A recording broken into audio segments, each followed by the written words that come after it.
So hi! Welcome and welcome back to my YouTube channel, and for today's tutorial, ituturo ko sa inyo kung paano nga ba mag-accept ng friend request sa ating Roblox account. But first, subscribe to my channel and don't forget to hit the subscribe button and the bell to notify you for my new upload. And once you learn more, just keep on watching and let's start.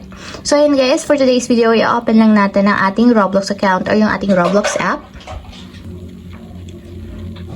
And then, pagka-open guys, mula dito sa pinakang homepage, kung meron kayong i-accept na friend request, ang gagawin nyo lang guys is itatap nyo itong parang bell button na nandito sa upper right corner.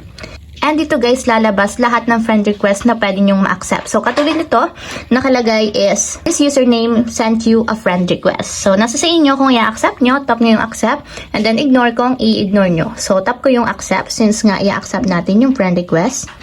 And once na in-accept nyo yun guys, automatic friends na kayo sa inyong Roblox account. So, check natin dito.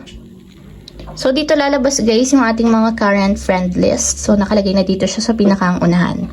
So, ayun lang guys. Ganun lang kasimple kung paano nga ba mag-accept ng friend request sa Roblox. If you have a question, can you comment down below and don't forget to hit the subscribe button and the bell to notify you for the new updates. And thank you for watching!